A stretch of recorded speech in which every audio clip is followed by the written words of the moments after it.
मित्रों, मनकामना जी की अगली कविता है तुलसी मेरे आंगन की।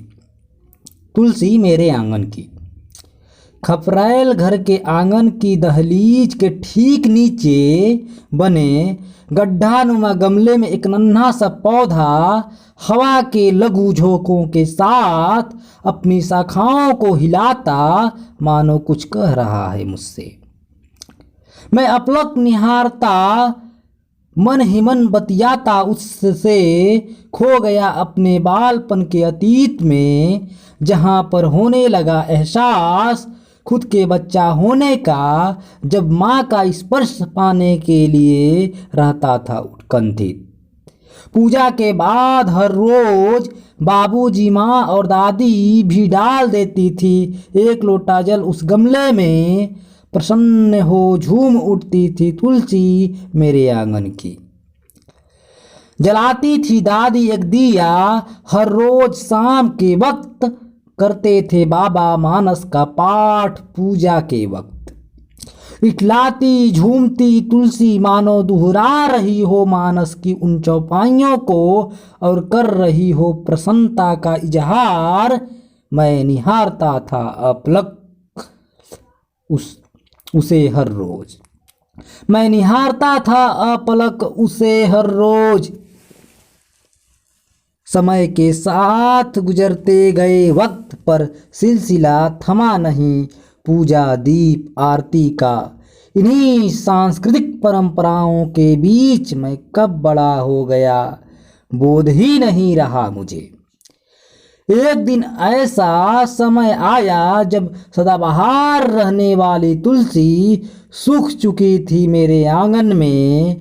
दादी माँ के कहने पर उखाड़ दिया बाबूजी ने उसे, क्षमा मांगते अपने कांपते हाथों से। कर दी जाती है प्रवाहित तुलसी गांव के तालाब में गंगा जल के साथ। कर दी जाती है प्रवाहित तुलसी गांव के तालाब में गंगा जल के साथ।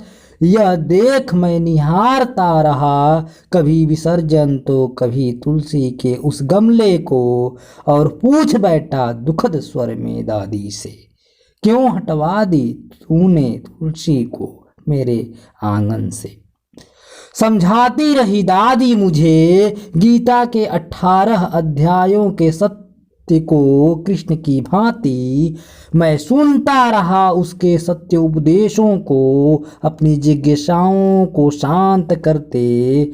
जाना होगा सबको एक दिन अपनी स्मृतियों को छोड़कर इस नश्वर जगत से।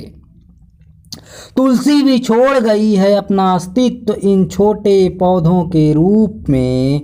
मैं फूट पड़ा करते स्पर्श तुलसी के नन्हे पौधों का, डबडबाई आंखों से अतीत में खोया। कब सो गया पता ही नहीं रहा। पंछियों की चहचहाहटों से खुली मेरी तनद्रा, भागा आया गमले के पास। उसी वक्त मलते अपनी आँखों को पाया उसी गमले में एक नन्हा सा पौधा झूम रहा था, मुस्कुराता मानो कह रहा हो, यही है जीवन का शाश्वत क्रम मनुष्य के अस्तित्व का। मैं खुशी से चूम लिया उसके नन्हे कोमल पत्तों को अपने होठों से, फिर खिल उठी मेरा स्पर्श पाकर तुलसी मेरे आंगन की। पहले की भांति होता रहा पूजा जलाभिषेक आरती हर रोज ही। धन्यवाद साथियों। मनकामना जी की अगली कविता है